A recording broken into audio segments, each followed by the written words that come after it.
Ya que tenemos una agenda copada, vamos a ir dando inicio a la actividad. Nuevamente, muchísimas gracias. Mi nombre es Cristina Ciordia, soy coordinadora de redes y activismos de CEPAS, coordinadora de la Red de Activistas Ciudadanos por los Derechos Humanos. Voy a estar moderando hoy, acompañándolos en esta conversación que queremos tener con todos y todas aquí. Promovemos este espacio en alianza Diálogo, Voto Joven y el Centro de Derechos Humanos de la Universidad Metropolitana, porque sabemos fundamental el impulsar una discusión acerca del rol y la participación de la mujer en la construcción de la democracia en nuestro país. Y cuando hablamos de construcción de Charging democracia, battery. lo hacemos desde la perspectiva más amplia posible. No nos referimos solamente a lo electoral o al liderazgo político, aunque ambos son, sabemos todos, temas muy importantes que no dejamos por fuera, pero nos referimos también a las formas en las que se construye democracia desde quienes lideran otros sectores, como el sector humanitario, gremial, sindical, académico, los movimientos sociales.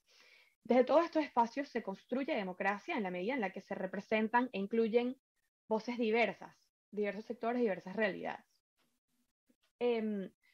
Cuando estábamos conceptualizando la actividad, una de las ideas a las que volvíamos constantemente era esta idea de transmitir que el rol de las mujeres en la construcción de la democracia, en la construcción de paz, de sociedad en general, va mucho más allá como de esta idea de la deuda histórica o de la inequidad numérica en términos de posiciones de liderazgo. Es realmente, y así lo hemos visto y de eso conversaremos más adelante, una fuerza transformadora que implica ampliar la mirada hacia un cúmulo de realidades, necesidades, aportes, vivencias que han estado mayormente marginados de nuestro discurso político, de nuestro discurso democrático.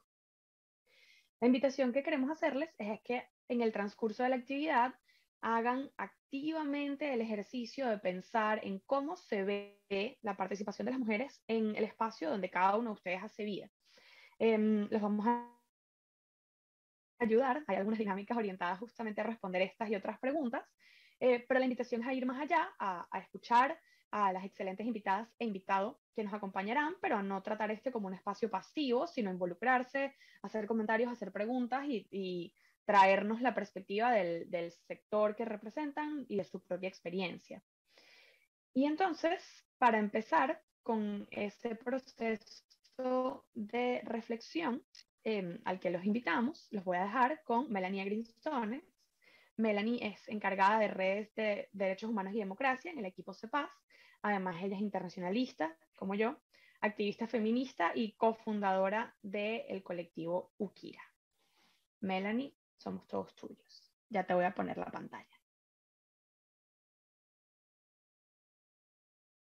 Hola a todas y todos acá. Bueno, bienvenidas y bienvenidos a este espacio, es un taller, así que bueno, espero que puedan participar y bueno, que también perdamos la pena, es decir, venimos aquí a aprender, a compartir reflexiones y venimos también a encontrarnos, ¿no? Para, para hablar de algo tan importante como es la democracia y la participación activa de la diversidad de mujeres. Cris. Muchas gracias, Melanie, por un poco ponernos a pensar que es, como les comentábamos, la idea a la que los invitamos, ¿no? Que no sea simplemente un espacio de escucha, sino de activamente pensar en estos conceptos, en cómo se desarrollan en los espacios en los que hacemos vida. Y ahora, un poco para orientarnos con algunas respuestas en torno a perspectiva de género ya, ¿no? Y hacernos cada vez más preguntas, le voy a dar el paso a Beatriz Borges. Beatriz es directora ejecutiva del Centro de Justicia y Paz, de CEPAS, es abogada, es experta en derechos humanos, es profesora universitaria y otra larga lista de títulos que se leen en un CV, pero en realidad, a efectos de esta presentación, lo más importante a compartir sobre Vivi, a quien estoy seguro que la mayoría conocemos, es que ella lleva los derechos de las mujeres en la mano como una lanza y los atraviesa en todos los espacios a los que se acerca, que no son pocos, y tiene una muy clara visión del rol que jugamos y jugaremos las mujeres venezolanas en la reconstrucción de la democracia en nuestro país, y un poco nos compartirá eso esta mañana. Vivi, es tuyo. ¿Quieres que comparta la pantalla yo o pasas tú tu Ok, la comparto, la pasas. tú lo estás compartiendo. Buenísimo. Gracias, Cris. Me dio un poco de impacto lo de la lanza, porque bueno, uno justamente busca la lucha pacífica y justamente creo que con la misma fuerza que puede tener el deseo de transversalizar a la mirada de género, es también la mirada de las mujeres en la construcción de paz, pero la imagen fue creo que muy pertinente justamente para poder compartir lo que efectivamente queremos compartirles el día de hoy y lo que nos motivó a crear este espacio que desde ya que queremos decir que forma parte de un impulso y de un deseo que desde hace rato venimos trabajando, pero que queremos hacer con mucha más intensidad. Y que surge también desde una conversación que hemos estado dando en diferentes espacios sobre, primero, cuál es el rol de la ciudadanía en la recuperación de la democracia en Venezuela, en espacios como el diálogo social, el foro cívico, el movimiento de derechos humanos, de los diferentes sectores. Recalco aquí la presencia de Leida Marcela León en todo el espacio sindical, es decir, cómo como ciudadanos y ciudadanas nos hemos visto en ese proceso activo responsable del ejercicio de nuestros derechos para recuperar nuestros derechos y especialmente el derecho a vivir en democracia. Y segundo, ¿cuál es el rol, y dentro de este ejercicio de la ciudadanía, cuál es el rol o ha sido el rol de las mujeres en esta búsqueda y cómo en el ejercicio de esa participación, esos derechos, hay discriminación y violencia invisible y normalizada que no nos permite participar en la medida de nuestras posibilidades y capacidades e incluso, y eso lo vamos a también hablar un poco aquí, cómo nuestra propia aporte a esta discusión modela y inspira y transforma las prácticas democráticas en el país. No son preguntas sencillas, no creo que las vayamos a responder todas en esta mañana. Como les digo, esto es la primera conversa y un primer impulso que queremos que sea cada vez más continuado, porque además lo estamos haciendo en diferentes espacios y pues nuestra idea, y aquí comento la presencia también de oportunidad, es poder conectar todas esas fuerzas que se están dando, y lo conversábamos con nuestra compañera de Red Diálogo, Alba, para hacer una sola fuerza que mantenga la diversidad que caracteriza la posibilidad de que haya muchos grupos en Venezuela, pero que por el otro lado nos mantenga unidos en este objetivo común, que es la búsqueda y la necesidad de tener una plena democracia en Venezuela. Pero no es un tema de segunda mano, ni es un tema inferior o que poco tenga que tomarse en cuenta el tema de la igualdad y el tema de la perspectiva de género. Y bueno, ya venían dando unos comentarios en el pizarrón, que yo creo que es muy valioso, pero bueno, mi idea es justamente traer algunas reflexiones sobre qué implicaciones tiene eso y sobre todo este mensaje va a los que no están muy convencidos de que este tema es importante y a los que estamos convencidos pero requerimos argumentar más estas discriminaciones y estas desigualdades y estas violencias invisibles. Por eso que hoy tengo unos 15 minutos, porque ya me comí 5, donde voy a trabajar 4 temas muy rápidamente. Esto que tiene que ver con el tema de discriminación, estereotipos, prejuicios de género, cómo contextualizamos este fenómeno y las problemáticas, y brevemente hablar de situaciones de violencia, que muchas veces vemos esto como algo aparte del tema de la discriminación, pero forma parte de lo mismo, y bueno, cómo pensar en el tema de democracia con perspectiva de género. Cuando hablamos de la igualdad, que es algo que en nuestra conversación está, bueno, nosotros creemos en el principio de igualdad, todos somos iguales, lo vemos el derecho, lo vemos el principio, incluso lo vemos de la religión, digamos, como derecho, y va a ser nuestro enfoque, y como principio doctrinario, no es algo que es desde toda la humanidad, es decir, la declaración de la independencia de los Estados Unidos en los 1700 es uno de los primeros referentes, y pues en la historia del mundo no vemos que pues es algo tan viejo, pues es algo que uno diría, bueno, siempre fuimos iguales. No, no siempre fuimos considerados como iguales y no siempre acordamos en nuestros contratos sociales que eso sería así. Igual, si lo vemos también en los 1700, vemos cómo en la Revolución Francesa el hecho de que se admitiera a las mujeres el derecho a la ciudadanía le ocasionó a Olimpia de Gaulle la guillotina por el hecho de presentar una declaración donde justamente se visibilizaba. Es decir, que incluso habiendo en otros países hecho este reconocimiento, no era un consenso a nivel mundial. Y hoy en día, y hago ese paso rampante porque no tenemos mucho tiempo, pero justamente creo que una de las cosas que nos ayuda más a ponernos los lentes feministas es ver la historia y ver cómo eran considerados los hombres y las mujeres y cuál era la opinión sobre el tema del ejercicio de la ciudadanía de las mujeres, es la historia. Y hay que conocerla y hay que incluso ver a esos íconos de la historia cuál era su pensamiento sobre el tema de las mujeres. Pero hoy en día y en nuestra cotidianidad, yo le pregunto a veces muchos jóvenes que dicen, no, bueno, el tema de la igualdad ya es algo superado, ya las mujeres podemos hacer lo que queramos, estamos capacitadas para todo, eso quedó en el pasado.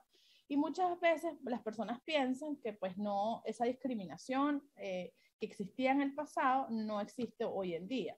Y se desestima o no se ve la importancia del trabajo del movimiento feminista, del trabajo de las mujeres y la lucha, porque además como la historia nos ayuda a ver la discriminación, también la historia y el movimiento feminista nos enseña cómo la lucha de los derechos y el movimiento feminista ha sido un gran protagonista de eso, es una lucha progresiva y no podemos darla por sentado. Y creo que también eso podemos aprender en el tema de la democracia. La lucha por la democracia, por tener un sistema democrático, tampoco es algo que podamos dar por sentado, porque, bueno, Venezuela es un gran ejemplo de cómo no podemos dar ni los derechos ni la democracia por sentado. Y les traía esta encuesta donde 2 de cada 10 personas niegan que existan desigualdad de género. El negarlo es también una forma de invisibilizarlo. Y digo personas porque hombres y mujeres parten de esta premisa de que no hay desigualdad, muchas veces por una mirada cerrada, decir, bueno, yo soy mujer, a mí no me pasa, yo he llegado a los cargos más altos de poder, a mí nadie me discrimina y por ende mi conclusión es que eso no ocurre. E igual ocurre con los hombres. Entonces, esta invisibilización de la problemática es lo que implica, primero, que no se aborde y segundo, que se niegue o se invisibilice.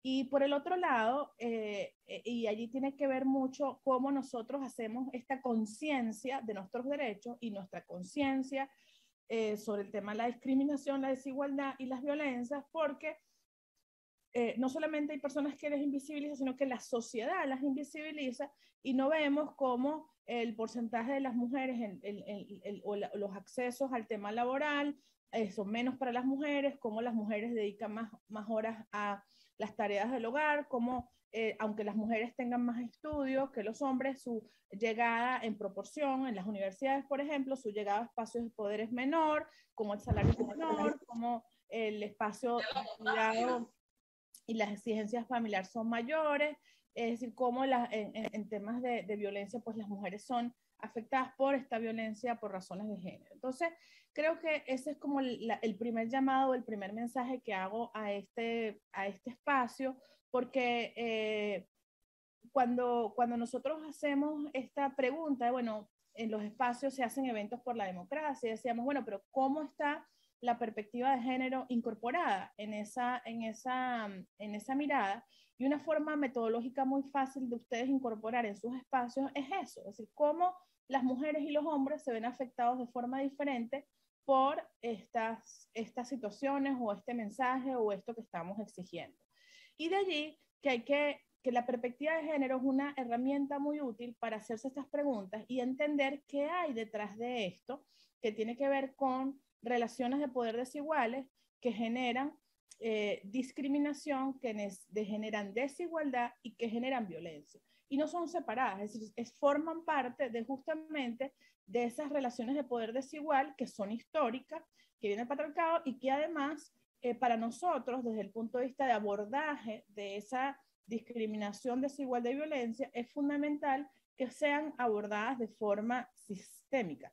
no de forma aislada. Y ya lo vamos a hablar un poquito más adelante, pero una forma de primero identificarlas es preguntarnos desde la perspectiva de género, bueno, cómo esta situación afecta o involucra o se refiere de forma diferente a hombres y mujeres. ¿Cuáles son esas diferencias?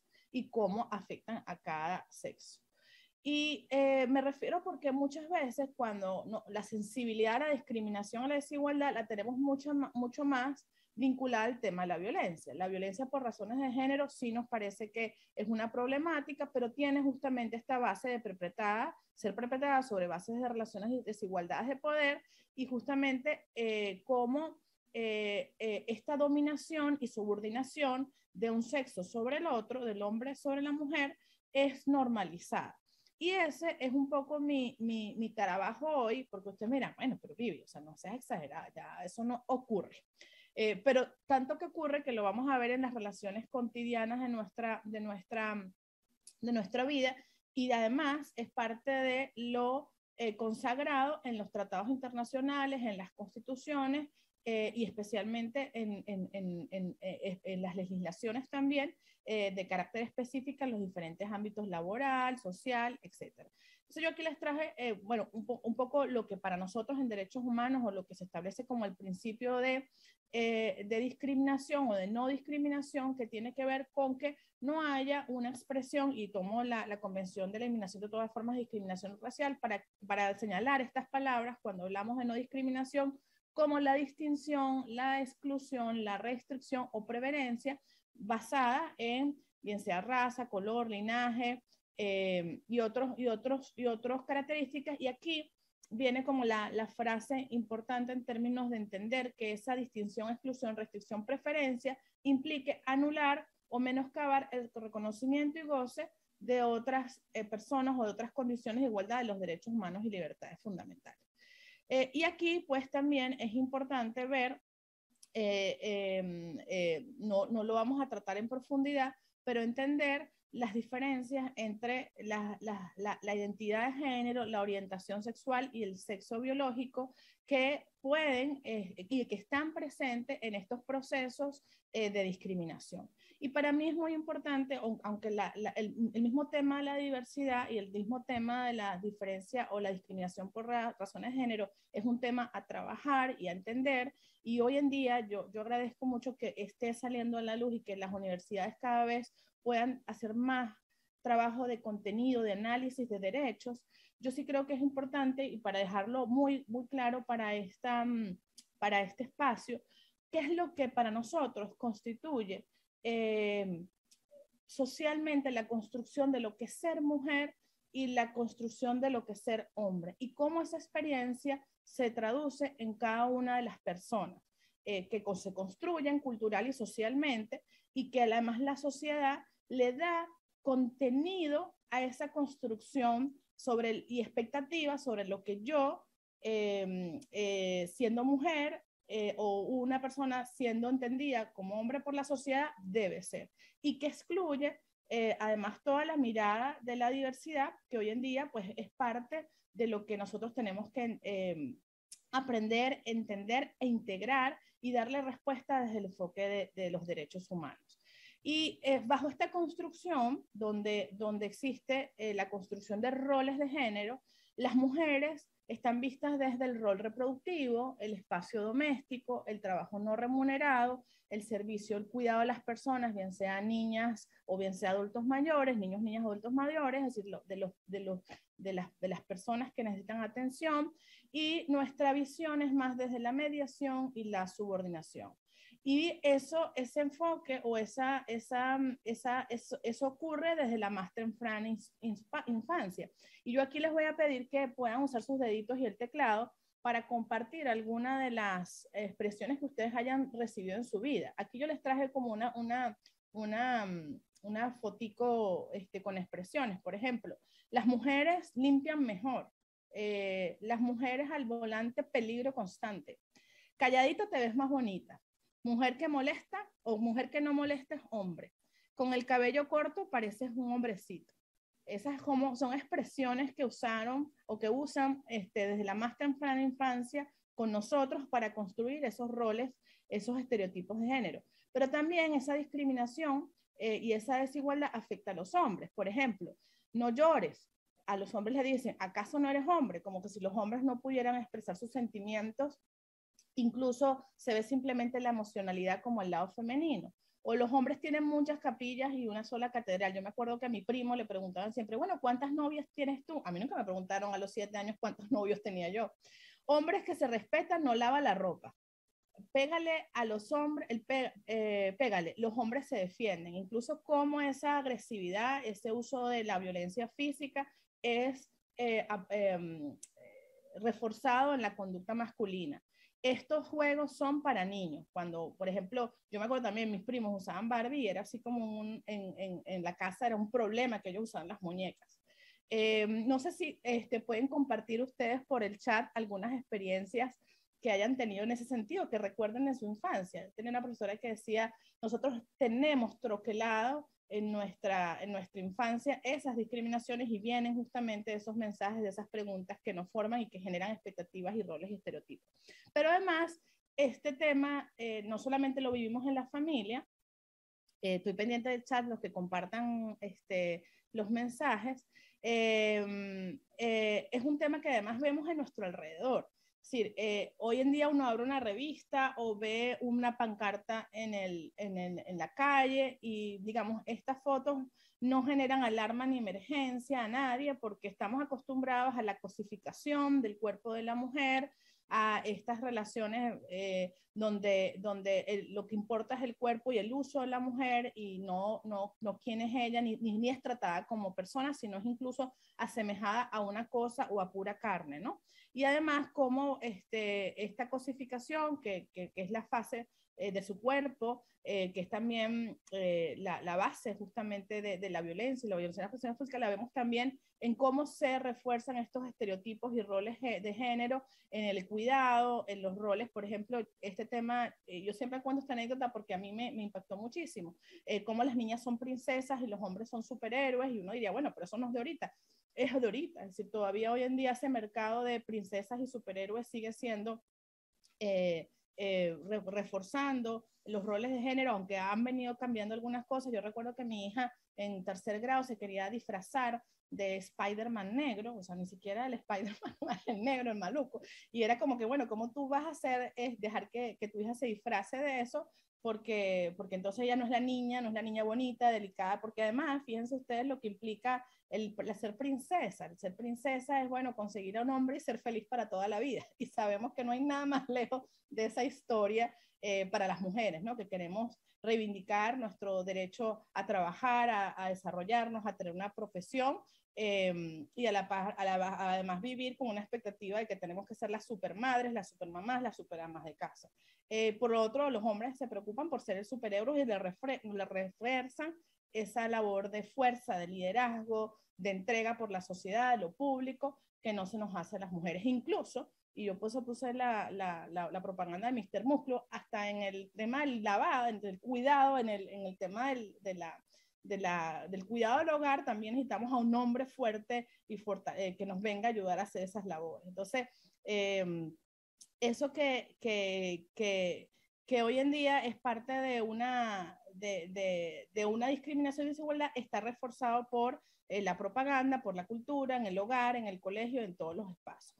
Y básicamente, ¿qué reforzamos con esto? Pues relaciones de poder desiguales, donde las mujeres enfrentamos barreras y obstáculos, y también los hombres se ven afectados en otros, porque además por ejemplo, este tema de la exacerbación de la sexualidad en lo masculino, de la agresividad, si hay afectación a hombres y mujeres por el tema de relaciones de poderes desiguales, y justamente es un trabajo para hombres y mujeres poder construir sociedades más equitativas, donde se protejan los derechos de las mujeres y donde los hombres también renuncien a sus privilegios que les ha otorgado el patriarcado y que hay que cambiar para poder hacer una sociedad equivalente. Y bueno, y parte de eso lo tenemos que hacer en nuestra cotidianidad. Ustedes no saben, y por eso yo traje esta laminita, porque termina siendo un chiste el tema de la discriminación, porque está tan normalizado. Entonces uno, sobre todo en estos Zoom que uno encuentra, o en los comentarios, voy a aprovechar una experiencia que tuve la semana pasada, que una de las jóvenes de partidos políticos comentaba que ella siempre se le presentaba por ser joven y por ser bonita. Entonces, ella es la chica más joven y más bonita del partido.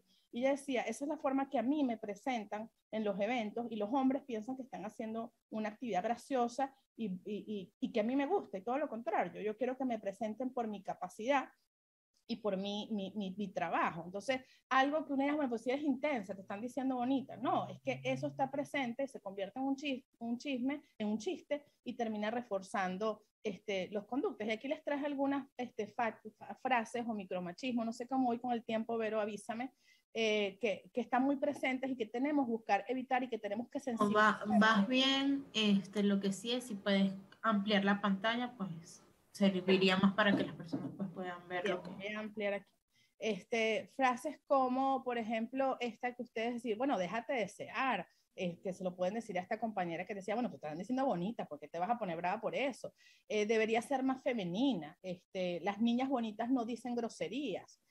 Una de las cosas que yo en mi propio activismo he incluido no son las groserías, pero palabras bien disruptivas, y justamente creo que eso también nos ayuda a generar cambio de creencias y cambios estereotipos, pero no dejo, por ejemplo, una de las cosas que yo hago cuando doy clases a veces, no lo puedo hacer aquí con Zoom, pero se los narro. Ustedes ven que un profesor, él se toca entre las piernas, se acomoda y no hay problema. ¿Qué pasa si lo hace una mujer? Ese tipo de cosas son disruptivas, no te las preguntas normalmente, pero hacerlas hace que la gente diga, bueno, como un hombre no me importa y una mujer me escandaliza. A las mujeres no hay que entenderlas, solamente hay que amarlas, seguro estás en tus días, es decir, como además criminalizando el hecho de que seamos hormonales y que tengamos esas hormonas nos afectan, y poniéndolo como algo negativo. Hay que educar a las mujeres para que no se dejen pegar, digamos, culpándonos incluso de de la violencia que se ejerce sobre nosotras. El hombre llega hasta donde la mujer le permite. Tenías que ser mujer cuando uno está en una situación del carro y hay una situación de vehículo. ¿Cómo va a casarse si no sabe cocinar? Seguramente fue culpa suya por vestirse así. Necesitas de alguien que tenga relaciones sexuales contigo para que te pongas de buena. Y por el otro lado vemos en el tema de los hombres esto de la autosuficiencia, de que no pueda pedir ayuda para hablar de sus miedos porque es menos hombre. El tema de actuar rudo, no necesitas pelearte con alguien para demostrar que eres valiente y fuerte. El tema de la agresión en control, la importancia que podamos poner que un hombre no necesita ser o pegar o ser más fuerte que otro y controlar para demostrar su hombría, y tampoco demostrar que tu mujer, tú mandas a tu mujer para demostrar justamente ese poder. Y este tema de la construcción, de la construcción sociocultural, que así como nosotros lo aprendimos y lo aprendimos en la más tierna infancia, también se puede desaprender, y creo que es parte, creo no, estoy convencida que es parte de lo que podemos hacer nosotros, tanto en Twitter como en nuestra vida presencial, como en nuestras relaciones personales, de construir esas relaciones de discriminación.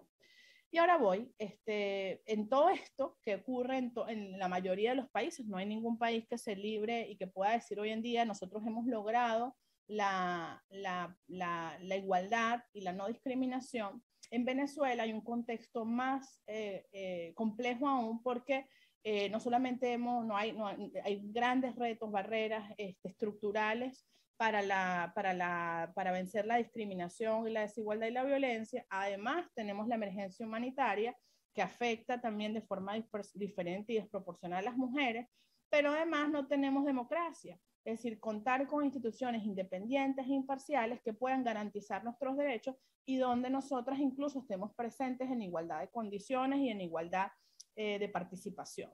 Y entonces allí es donde viene este tema de, bueno, ¿por qué no llegamos? Y donde primero nos sensibilizamos con todos estos temas que yo les venía hablando, perdón, ay, se me fue. Y segundo, vemos esto que es muy conocido, lo decían en las laminitas del principio, el techo de cristal o el piso pegagoso, que son estas barreras invisibles que hacen que las mujeres solamente no estemos presentes en esa foto, donde está todo el uniforme del poder, que es un uniforme monocolor de hombres en trajes, sino donde nosotros le agregamos el color, la diversidad y la perspectiva de género a esa foto, que es la foto que nos representa. Porque cuando vemos una foto sobre quienes toman las decisiones en los países, especialmente en Venezuela, vemos una foto completamente masculina, que no representa quiénes somos, la diversidad, y especialmente las mujeres, que somos el 51% de la población. Entonces, dicen, bueno, pero ¿por qué están las mujeres allí? Yo en mi carrera, en mi profesión, una de las cosas que uno también hace es preguntarle a los hombres, y lo primero que te dicen es que, mira, nosotros las hemos buscado, pero ellas no quieren. Y ese no quieren para mí es todos los obstáculos que ellas enfrentan al ejercicio del poder de toma de decisiones, y esos obstáculos son sociales, pero también son del propio empoderamiento personal que nos ayude a poder ver y a poder tener referencias de poder y además tener las posibilidades de llegar a estos espacios que no solamente son espacios formales, también son de liderazgo informal, referente para la sociedad, pero con poder de transformación. Y es allí donde esperamos que este espacio sea o ayude a trabajar eso, porque en el caso de la democracia, y voy a saltarme esta lámina por el tiempo, en Venezuela esa es la discusión de hombres y mujeres, ¿cómo recuperamos la democracia?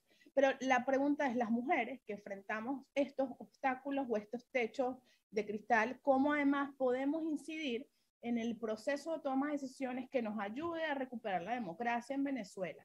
Y bueno, esta es una conversación que muchos de los que estamos aquí estamos dando. Pasa es que hoy vemos la conversación con perspectiva de género.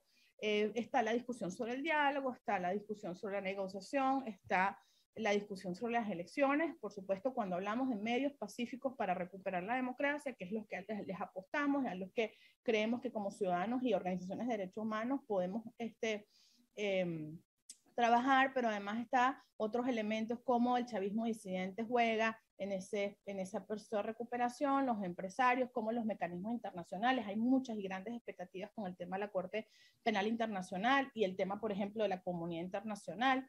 Y allí pues hay muchos temas que hablar, y hay que hablarlos con perspectiva de género, y hay que hablarlos con las mujeres, porque una de las cosas que pasa es que primero es importante que las mujeres estén presentes, pero eso no garantiza que la perspectiva de género esté aplicada en esa discusión, porque puede ser que las mujeres que lleguen a estos espacios sean igual o tan machistas o más machistas que los hombres.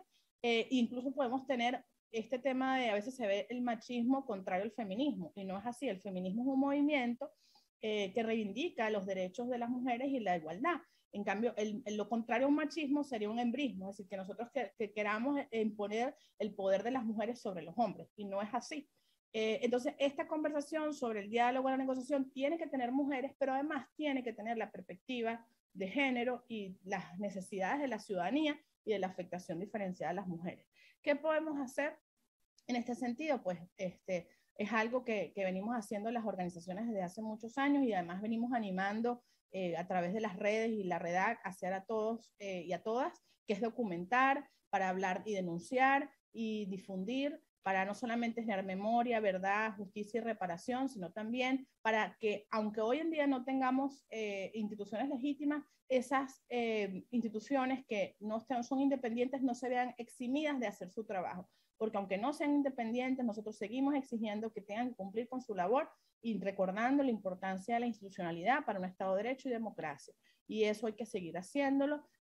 Hacemos también estos trabajos de pedagogía ciudadana sobre nuestros derechos y cómo podamos elevar como ciudadanos nuestra articulación para estas demandas, para que la sociedad civil, para que la ciudadanía ejerza un liderazgo referente, para que moldeemos la política en Venezuela, que es la capacidad de hacer el bien por la gente, y nosotros como sociedad civil moldeamos eso con las exigencias de nuestros derechos, y somos una militancia ciudadana por la democracia, por la defensa de la democracia, que busca un cambio político, y nos toca y asumimos responsable lo que somos, y sobre todo no dejar solos a las personas. La gente siente hoy una gran orfandad sobre lo que le va a pasar al país, una desesperanza, y todo el mundo ha tratado como de mirar hacia adentro y bueno, ver cómo resuelve su vida. Pero como venezolanos nos une y venezolanas nos une este deseo por recuperar la institucionalidad, la democracia, y que no puede haber democracia sin perspectiva de género. La historia nos ha demostrado que esta noción de ciudadanía con perspectiva de democracia y perspectiva de género ha cambiado mucho la historia de muchos países. Esta herramienta es útil para analizar las características que nos definen como hombres, como mujeres, y también pues incluir a la diversidad, pero es necesario que podamos desde las voces ciudadanas, pero especialmente las voces femeninas, superar y unirnos para estar presentes en esta conversación y recordar cómo las Madres de Plaza de Mayo, las Dignas del Salvador, la Coordinadora de Mujeres en Uruguay o la Iniciativa de Mujeres Colombianas por la Paz fueron grandes referentes de voces femeninas por la democracia. Mi invitación en este día es justamente a todos quienes estamos aquí a que nos pongamos esos lentes, no solamente para ver, sino para ver la diversidad, para ver las desigualdades, para ver la discriminación, para ver las violencias y poder construir no solamente una Venezuela democrática, recuperarla, sino una Venezuela con equivalencia, que es lo que deseamos. La igual valoración de la diferencia con el entendimiento de que todos podemos ser lo que queremos ser y que esos estereotipos, esos sesgos de género no limiten nuestras capacidades, nuestros deseos de ser quienes queremos ser. Gracias a todos y bueno, atenta a sus preguntas, a sus comentarios y espero haber cumplido en el tiempo indicado. Saludos. Muchísimas gracias, Vivi. Sí, estamos bien de tiempo. Por el chat surgieron muchísimos comentarios que cuando preguntaste por las experiencias que la gente había vivido, los comentarios que habían escuchado y como la reflexión que se va dando, ¿no? De cuando vemos esto tocar nuestras vidas de una forma tan directa y sobre todo, y como comentamos desde el principio, será algo que permea mucho más allá de la discusión de los partidos políticos, de las elecciones y la democracia en este sentido como restringido y que en cambio tiene que ver con todos los aspectos de la sociedad, de los sectores de los que cada uno aquí hace parte. Y creo que es como la excelente manera de empezar a pensar en esto como algo que no tiene nada más que ver con un problema ni de las mujeres, ni de el poder, sino realmente de todos los aspectos como de nuestra vida. Y mencionaste ahí al final algunos de los movimientos de mujeres que han sido referentes en la región y para ahondar un poco, para hablarnos del papel de las mujeres y el movimiento feminista en la construcción de paz, que es otro elemento que consideramos completamente central a la construcción de democracia, tenemos a la profesora Victoria Capriles. Ella es abogada, tiene una maestría en sociología jurídica, otra en estudios políticos y de gobierno, y actualmente es doctoranda del doctorado en ciencias políticas de la Universidad Simón Bolívar. Es profesora del Departamento de Estudios Internacionales de la UNIMED y directora adjunta de su Centro de Derechos Humanos, con el que co-desarrollamos este espacio, por lo que le agradecemos muchísimo. Gracias, profesora, por estar con nosotros. El espacio es suyo. Comparto pantalla yo y paso la presentación. Ok, perfecto. Ya mismo. Aquí está. Excelente. Bueno, muchísimas gracias a todas y todos por estar aquí y muchísimas gracias por la invitación. Bueno, yo voy a intentar hablar brevemente sobre el tema que nos compete el día de hoy, que sería cuál es el rol de las mujeres, el feminismo en la construcción o la reconstrucción de la paz, ¿no? Tengo muy poquitas láminas, más que todo son gráficas, entonces yo les avisaré cuando las cambiemos, ¿no? Pero quiero que en este momento nos enfoquemos en la foto que está de portada, ¿ok? Porque me parece siempre muy importante que para hablar de un tema siempre veamos un poco el panorama histórico, ¿no? Por supuesto, las mujeres hemos tenido, aunque nos invisibilicen durante toda la historia humana, siempre hemos tenido roles importantes, pero me voy a enfocar en el siglo XX en adelante, ¿no? Y esa foto que tenemos ahí es el Congreso Internacional de las Mujeres que tuvo lugar en La Haya, en los Países Bajos, en abril de 1915. Es muy importante porque tuvo más de 1000 delegadas y es la conferencia que crea el Comité Internacional de las Mujeres para la Paz Permanente, ¿no? Que es una organización que todavía existe, ¿no? Que ya tiene más de 100 años de creada. que se convertiría y se llama ahora en la Liga Internacional de las Mujeres para la Paz y la Libertad. Y esto es sumamente importante, ¿no? Estamos en el contexto de la Primera Guerra Mundial, lo que se conocería en ese momento como la Gran Guerra, y tenemos a estas mujeres feministas, por ejemplo, Anita Augsburg, que es, además fue la primera jurista alemana. Tenemos la pacifista holandesa y sufragista Aletta Jacobs, que todas se reunieron para precisamente protestar la guerra que estaba ocurriendo en Europa y para sugerir cómo prevenimos la guerra en un futuro, ¿no? Es muy interesante porque, claro, ¿quiénes eran las mujeres que participaron en este momento? Y hay que tener de nuevo en cuenta muy el contexto histórico. Bueno, eran mujeres de clase media alta, que bien educadas, que podían viajar, feministas, activistas con muchísima experiencia, muchas de ellas pues sufragistas, como les digo, y eso es importante. ¿Por qué? Porque eran quienes podían además costear el viaje y podían hacerlo en un contexto tan complejo como era el de la Primera Guerra Mundial. Y justamente muchas viajaron a La Haya para este congreso donde, como les decía, el objetivo era, bueno, cómo prevenimos la guerra en el futuro, incluso a altos costos personales, ¿no? Muchas encontraron hostilidades de, bueno, políticos patrióticos que estaban de acuerdo con la guerra en ese momento. Por ejemplo, en el Reino Unido, las feministas que estaban en contra de la guerra, bueno, estaban siendo vigiladas de forma oficial. De las más de 180 delegadas británicas que se suponía iban a viajar a La Haya, solamente se les dieron pasaportes a 20 de ellas. Y bueno, a las 20 que se les dieron pasaportes, no les dejaron, los propios militares británicos no les dejaron cruzar el mar del Norte, ¿no? Para que vean además, bueno, como siempre los obstáculos que hemos encontrado las mujeres, obstáculos en este caso incluso físicos, por parte de los hombres. Solamente pudieron estar 3 representantes de Gran Bretaña en esta convención, que eran 3 mujeres que habían viajado antes.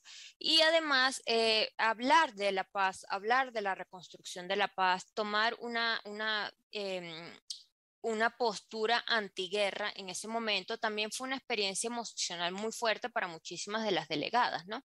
Sobre todo porque muchas se encontraron en conflicto directo con otras sufragistas que lo que veían era a la guerra como una forma de decir, miren, si somos ciudadanas leales, gobiernos, dennos el voto, ¿no? Y veían más bien a este movimiento feminista pacifista como, bueno, un movimiento que iba a ser tomado mal por parte de los gobiernos y los estados que se encontraban en guerra y que iban a decir, bueno, esta es una razón porque las mujeres no pueden votar, ¿no?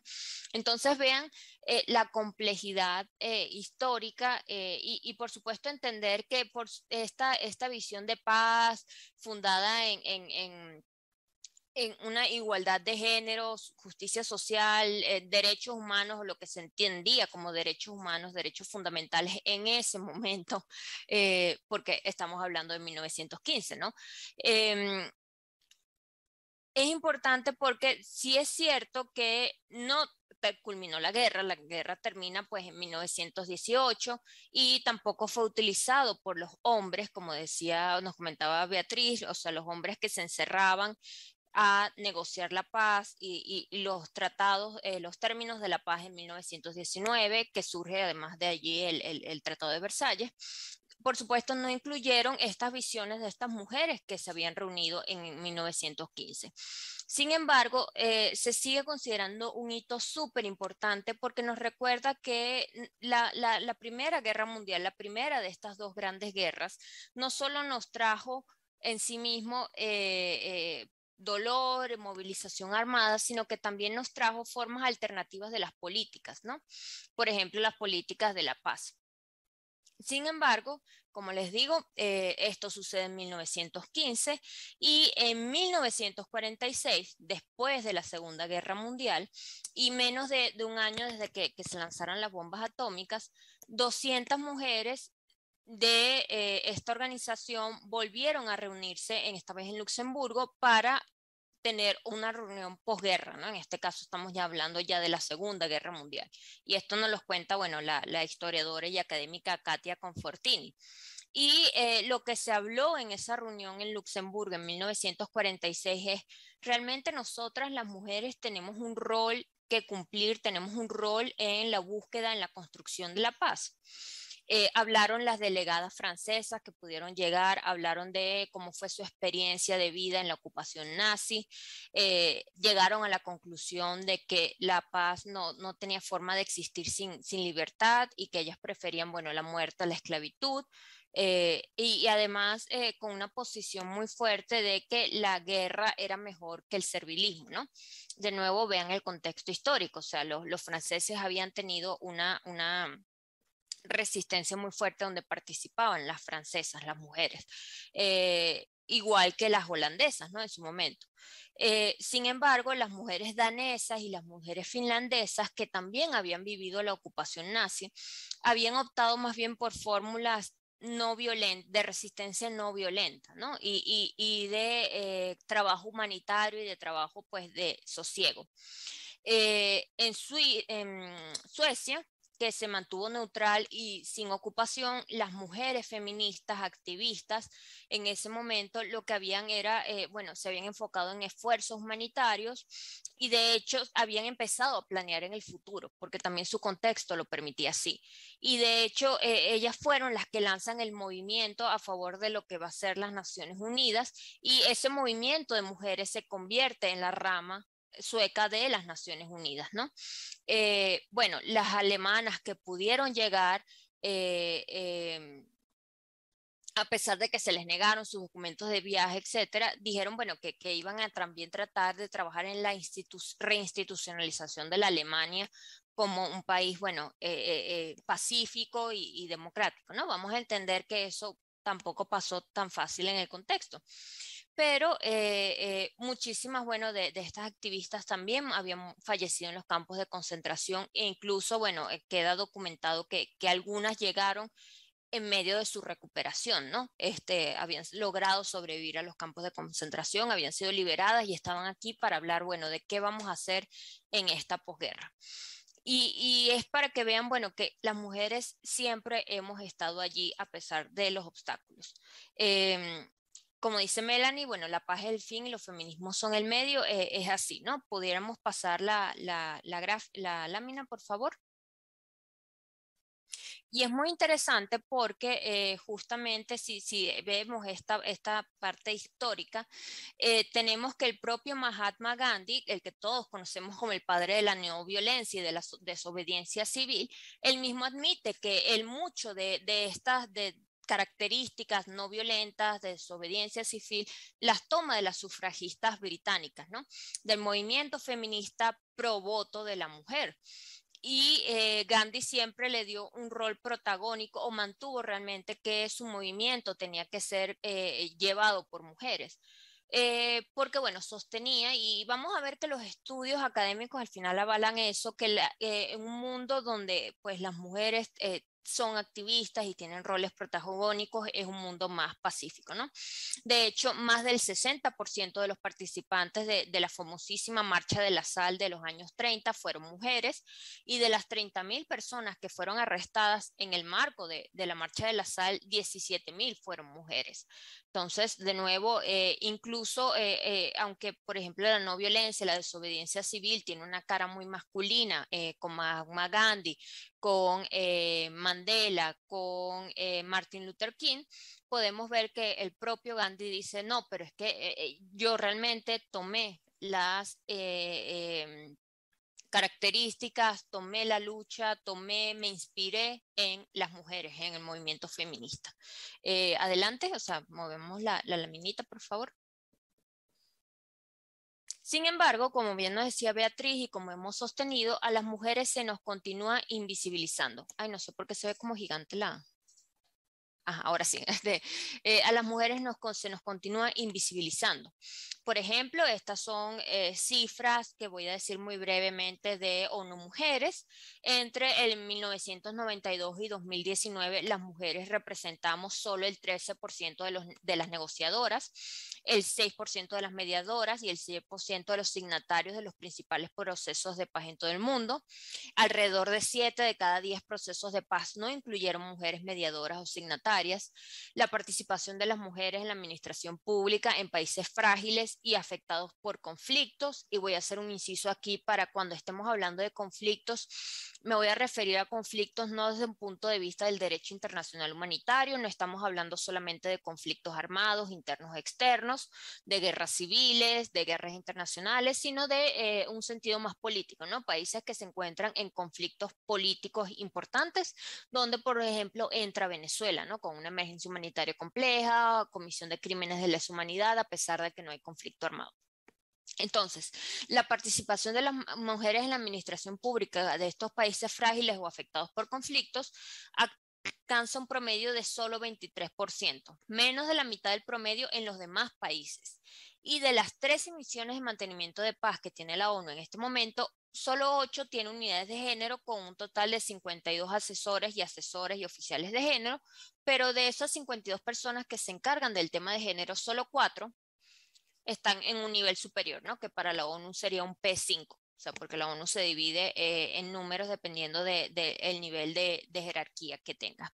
Entonces vemos que las mujeres seguimos siendo invisibilizadas, seguimos siendo dejadas de lado. Siguiente. ¿Qué ocurre? Que, como les digo, hay estudios que avalan que realmente mientras más se nos involucra a las mujeres en estos procesos de reconstrucción de la paz, entendidos estos como procesos, bueno, en los que hay que crear y reinstitucionalizar a los países después del conflicto, mantenimiento de paz, que es de mantener la paz una vez que se alcanza, ¿no? Porque cuando se está en estos procesos es muy fácil volver a caer en el conflicto, y prevención de la paz, ¿no? Evitar el conflicto, esto tiene más éxito. Los países afectados por conflicto gastan de 2 a 3 veces más en defensa que en salud, mientras que en países más estables ocurre lo contrario, ¿no? Vemos el gasto público en armamento, en esta material utilizado para la guerra, para la violencia, en países además en conflicto es mayor. Pero vemos, por ejemplo, que también en los países con niveles de ingresos más bajos y que tienen democracias más débiles o que no son demócratas, hay una fuerte asociación entre la militarización y la desigualdad de género, ¿no? Es decir, mientras más desigualdad de género hay más militarización, más represión y más violencia. Y las investigaciones también muestran que los países donde hay más mujeres en los poderes legislativos, en los poderes ejecutivos, tienen menos gastos de defensa y más gastos sociales, ¿no? Se va más hacia la salud, se va más hacia la educación, se va más hacia el desarrollo humano, menos hacia el gasto en tanques, en bombas y en armamento de nuevo de guerra. ¿Por qué? Porque, de nuevo, y hay muchísimos estudios académicos, estudios serios, investigaciones que no solo han hecho ONU Mujeres, sino también académicas, que hablan de que las mujeres, en efecto, y sobre todo el empoderamiento de la mujer, la igualdad de género está íntimamente relacionado con la paz y la estabilidad de una sociedad, ¿ok? Cuando las mujeres influenciamos las decisiones sobre la guerra, sobre la paz, sobre los conflictos, cuando las mujeres participamos, por ejemplo, en las negociaciones de la paz, cuando las mujeres participamos en el mantenimiento de paz, en la prevención del conflicto, es mucho más probable que las crisis puedan resolverse sin necesidad de caer en la violencia, ¿no? Hay análisis estadísticos, de nuevo, que donde las mujeres, de nuevo, están empoderadas, podemos predecir que este es un país que va a ser más estable, es un país donde va a haber menos violencia, va a haber menos criminalidad y donde va a haber más paz a nivel incluso política, ¿no? Y de la misma forma, el lado contrario, que era lo que yo les acababa de decir, donde hay más inequalidad de género, donde las mujeres pues no son vistas en los espacios de poder, También este es uno de los factores que pueden llegar a predecir un conflicto armado incluso dentro de estados o entre diferentes estados, ¿ok? Entonces, ¿qué ocurre? Para el 2016, por ejemplo, que es donde saco esta información, 14 de los 17 estados que se encontraban en guerra eran estados además donde había muchísima discriminación de género, ¿ok? Por ejemplo, Siria, sin ir más lejos, las mujeres tienen muchísimos obstáculos legales, sociales, limitación de movimiento, etcétera. Y entendemos de nuevo que mientras más mujeres estemos en la vida pública, los países van a ser más pacíficos. Las mujeres también se ha comprobado que moderamos los extremos, moderamos los extremismos, bien sean religiosos, bien sean políticos, estas izquierdas radicales, estas derechas radicales, estos movimientos religiosos radicales que culminan en terrorismo religioso, por ejemplo. Las mujeres tienen la capacidad de moderar estos extremos, las mujeres tienen la capacidad de balancear esto y de evitar que estos extremismos tomen las armas, ¿no? Y esto ha sido sobre todo, pues en África se ha visto mucho y se ha comprobado muchísimo. Como les digo, mujeres también promovemos los diálogos, las mujeres sabemos construir confianza. Creo que esto, bueno, Norma Pérez de Ashoka, de la región andina, lo ve mucho, o sea, la manera en que las mujeres, es decir, entendemos que el género es un constructo, pero al mismo tiempo las mujeres tenemos una capacidad de comunicación diferente, las mujeres tenemos estilos de liderazgos diferentes y ese estilo de liderazgo lo que busca es crear la empatía, crear la confianza, promover los diálogos, aumentar el proceso, la confianza a los procesos de paz y movilizamos coaliciones y por supuesto le damos prioridad al tema de género, ¿no? Algo que de nuevo caemos en un círculo vicioso. Necesitamos equidad de género para una sociedad más pacífica y si no hay paz no hay equidad de género, ¿no? Entonces, bueno, con la siguiente lámina, por favor, para ya ir cerrando. Me gustó traerles esta frase de Leymah Bowie, que es activista por la paz liberiana, de hecho ganadora del Premio Nobel de la Paz en el 2011. Ella dice, y esto pues es una entrevista que le hacen, es una cita textual, ella dice: los esfuerzos de construcción de paz de las mujeres no son un fenómeno extraño. Han estado ocurriendo desde el estallido de la violencia y las guerras al final de la Guerra Fría, ¿no? Siglo XXI. Desde Bosnia y Herzegovina hasta Liberia, desde Burundi hasta Sierra Leona, desde el Congo hasta Uganda, las mujeres nos hemos estado movilizando a nivel local para lograr cambios, incluso durante y después de guerras civiles. De hecho, puedo afirmar inequívocamente que la participación activa de las mujeres para poner fin a las guerras y todos los tipos de violencia es fundamental. Lo único triste es que los formuladores de políticas públicas a nivel mundial y nacional son demasiado lentos para aceptar la realidad. Esta frase me pareció poderosísima porque además ella dice, bueno, esta era una mujer ama de casa, madre de 6 hijos, que bueno, se vio envuelta en la guerra civil de Liberia, ¿no? Y ella lo que hace, bueno, es se forma como terapeuta, empieza a trabajar con ex niños soldados y ella crea la organización Mujeres de Liberia, Acción Masiva para la Paz, que justamente, bueno, vamos a construir y vamos a reconstruir la paz en Liberia, ¿no? Con bastante éxito, a pesar de todos los obstáculos, como les digo, al punto de haber sido galardonada con el Premio Nobel de la Paz por sus esfuerzos. Y ella dice, en la guerra civil yo lo que hice fue vivir bajo, y es su visión sumamente feminista al respecto, ¿no?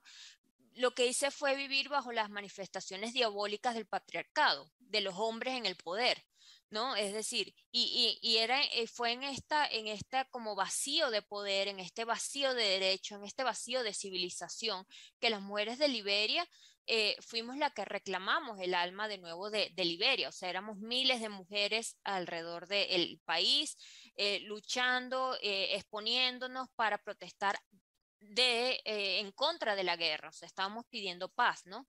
Estábamos protestando en contra de los actos que se perpetraban en el nombre de la guerra.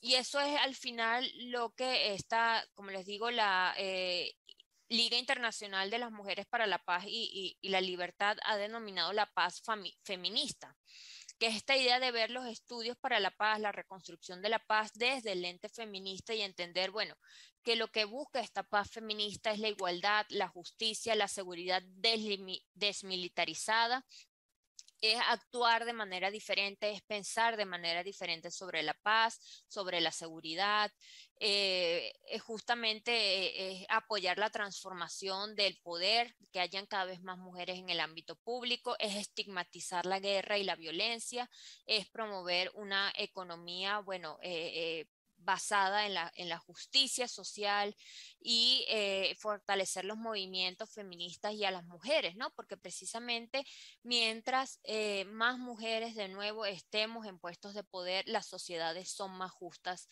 y más pacíficas, ¿no? De nuevo, esto no quiere decir que no haya mujeres violentas, etcétera, pero es lo que hablamos de la generalidad de los estudios. Adelante. Tenemos muchas resoluciones por parte de las Naciones Unidas y del Consejo de Seguridad que hablan precisamente del rol importante de las mujeres. Quizás la resolución más vital es la 1325 del año 2000, que es del Congreso de Seguridad, como le digo, de las Naciones Unidas, y que lo que dice es, bueno, que las mujeres son vitales en la prevención y la resolución de los conflictos, en estas negociaciones de paz, en estas consolidaciones de paz, en el mantenimiento de esta paz, en las respuestas humanitarias, en la reconstrucción de los posconflictos, que tenemos que estar allí, ¿no? Que tenemos que participar igualitaria y plenamente en todos estos esfuerzos. Y si vamos brevemente en, por ejemplo, los procesos de negociaciones que se han intentado comenzar o que se han comenzado en Venezuela, ¿dónde han estado las mujeres, no? O sea, no estamos en la mesa, no estamos sentadas allí. No se está cumpliendo con las resoluciones de las Naciones Unidas, no se está cumpliendo con esta idea de, bueno, que las mujeres son vitales para estos procesos de negociación. Siguiente, por favor. Entonces, nada, al final lo que queremos es esto, ¿no? Entender que las mujeres tenemos un rol vital aquí, que nos tienen que dar nuestro rol, que tenemos que abordar las causas fundamentales de la violencia y de los conflictos con un lente feminista, con un lente de igualdad de género, y esto es lo que va a permitir además la acción no violenta y la desobediencia civil desde niveles pequeñitos, desde niveles locales hasta niveles globales, y siempre buscando esta paz feminista, esta paz donde las mujeres somos el centro, ¿no? Entonces, bueno, muchísimas gracias por la invitación. No, muchísimas gracias, profesora, precisamente por esta visión que lo comentábamos al principio de que perdón, hablar de participación de las mujeres en estos espacios no es solamente como esta perspectiva de deuda histórica, ni es un tema de ser políticamente correctos, hay una diferencia medible, observable en ciudad, o sea, perdón, en países más pacíficos, en gobiernos más fiscalmente responsables, en menos guerra. O sea, es un efecto real que no es producto de un capricho ni producto de un como deseo de reivindicación que es válido e importante, pero es que va más allá y se expresa de forma directa en estos efectos que mencionó y que se miden y que están comprobados, y eso es un componente muy importante de la importancia que esto tiene, entender que por lo que estamos luchando es por un mejor resultado, por una sociedad más justa, más pacífica, más democrática, más igual. Muchísimas gracias. Como no veo otros por aquí, quisiera darle un espacio también a Alba Purroy de Red Diálogo para que comparta con nosotros sus reflexiones sobre lo que hemos escuchado hoy. Hemos estado trabajando juntas por lo que viene, de lo que haré un súper breve comentario después, que como comentaba Vivi también al principio, es algo que está en construcción y queremos darle espacio a ella para escuchar sus reflexiones sobre las conversaciones que hemos tenido y sobre cómo vamos a seguir promoviendo esta conversación desde múltiples espacios. Gracias, Cristina. Y bueno, súper complacida de haber compartido todo este espacio el día de hoy con todos ustedes, todos y todas. Creo que ha sido de mucho provecho, muy fructífero en todos los sentidos, y quiero referirme a unos elementos muy puntuales desde lo histórico, que estuvo muy bien seleccionado y generado por la profesora Capriles, también los puntos que señaló Vivi al principio, al momento de lo que necesitamos. Pero sobre todo quiero que veamos de cara al futuro dónde estamos nosotras como mujeres venezolanas, precisamente en ese proceso de construcción que estamos tejiendo, sobre todo en el contexto en el cual nos movemos. Hicieron referencia en algún momento determinado del proceso de negociación que está abierto ahora en México, y decimos, estamos teniendo este proceso con visión de género. No solamente es saber si están las mujeres allí presentes, sí hay algunas mujeres presentes allí, pero es solamente el que esté presente, o realmente lo que se está hablando allí se está hablando con perspectiva de género. Y estas son unas preguntas que nos hacemos a lo interno y sobre lo cual nosotros y nosotras queremos seguir ahondando y trabajando en estas próximas semanas, ¿no? Es construir de alguna manera esta agenda social y de derechos que queremos poner en la mesa de trabajo, y no me refiero solamente a la mesa de México, sino en la mesa de trabajo del país, de la reinstitucionalización de este país, de la reconstrucción de la democracia de este país, pero lo queremos hacer, como lo han dicho todos nuestros antecesores el día de hoy, con perspectiva de género, con la visión de la mujer para hacer de esta sociedad una sociedad más justa y más estable. Entonces, bueno, yo quiero cerrar diciendo que los testimonios han sido súper valiosos. Agradezco a Leida Marcela y a Hernando por ser un aliado, al profesor Fernando Aranguren también, que lo tenemos acá, que es un gran aliado en esto. Sencillamente sí creo que se trata de alianzas, se trata de seguir construyendo este camino juntos.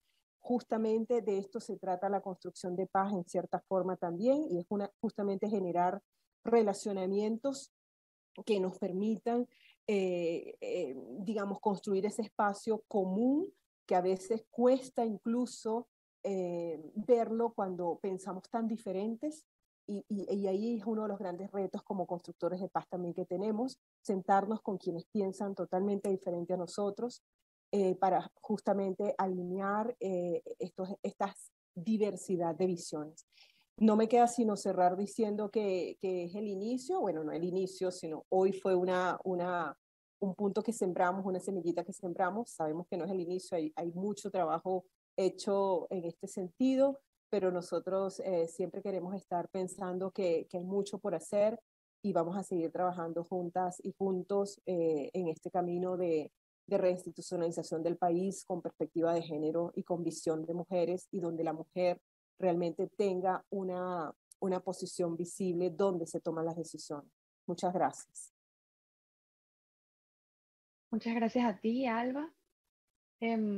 Ciertamente, perdón, justo hoy, el día que hay que moderar el evento, Cristina amanece mal de la garganta. Esas cosas pasan, me disculpo. Pero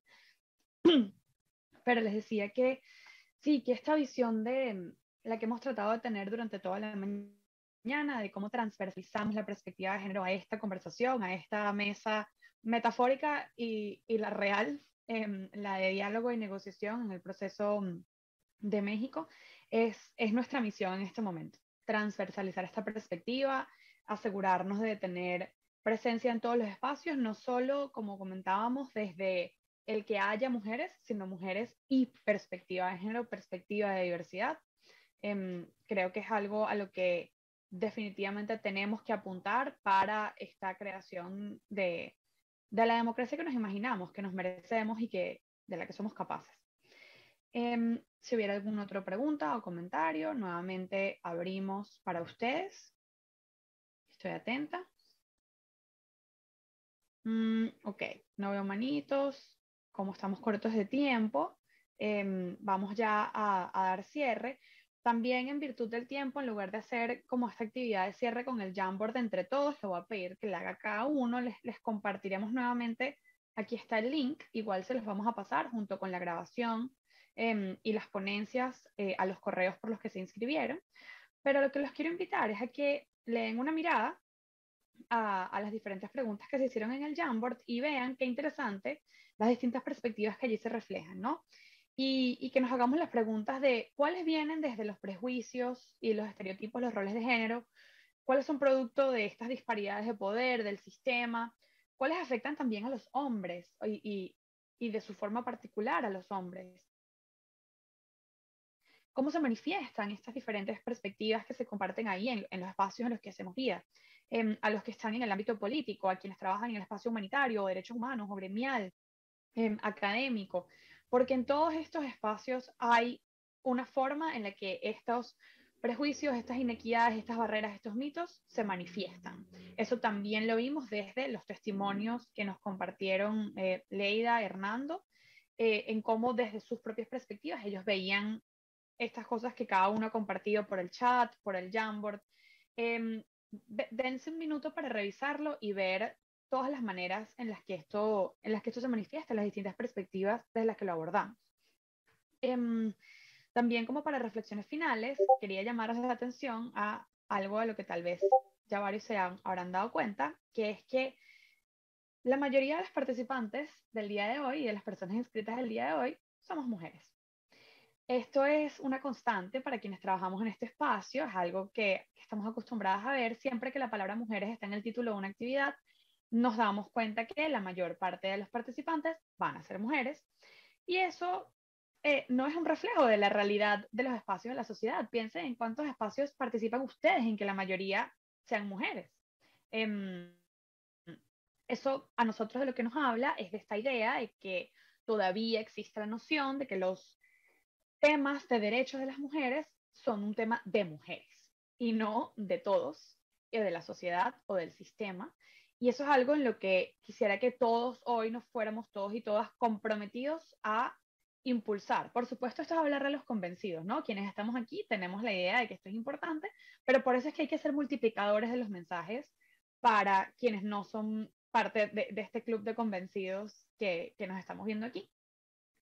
Espero también que hayamos podido, ahora sí, convencerlos de esta idea que hemos reiterado varias veces, de que hablar de mujeres y democracia, de paridad, no es solamente una cuestión como políticamente correcta o numérica o electoral, sino que tiene que ver con la posibilidad real de tener espacios más democráticos, más justos, más pacíficos, más fiscalmente responsables, más estables, porque la evidencia nos demuestra, tanto desde lo anecdótico y vivencial de cada uno, como desde lo académico, de los estudios que se realizan al respecto, que estas son las consecuencias de involucrar mujeres en espacios de tomas de decisión. Los resultados realmente cambian.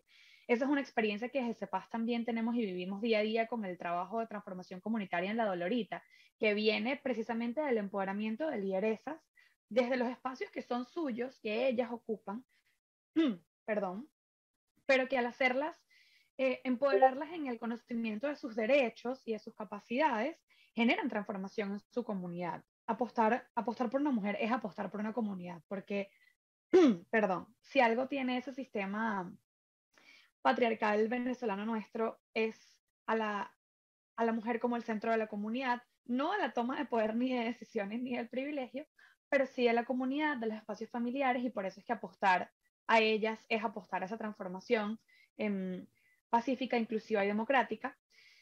Y ahora sí, por último, quiero hablarles un poquito de lo que viene.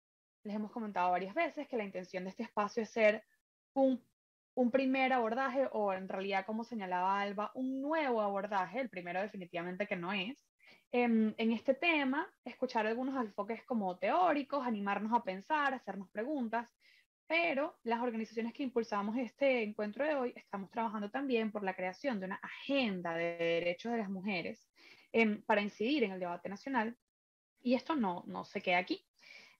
Para hacer esta agenda los necesitamos a todos y a todas, los necesitamos con nosotros, los y las necesitamos. Habrá más actividades, con suerte también un evento presencial que estamos organizando. De todo esto les estaremos informando por los correos a los que se inscribieron.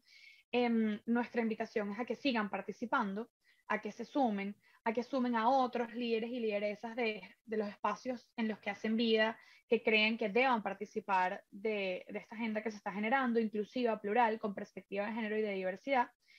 Y todo esto es simplemente parte de la apuesta de país en la que queremos, del nexo que impulsamos entre el espacio humanitario, el desarrollo y la paz, y que tiene en su centro la transversalización de la participación de las mujeres. Sí, una vez más abro para comentarios o preguntas, para escucharnos en este espacio, pero si no los hubiera, tal y como les dijimos, esto no se queda aquí. Esperamos encontrarnos muchas veces más.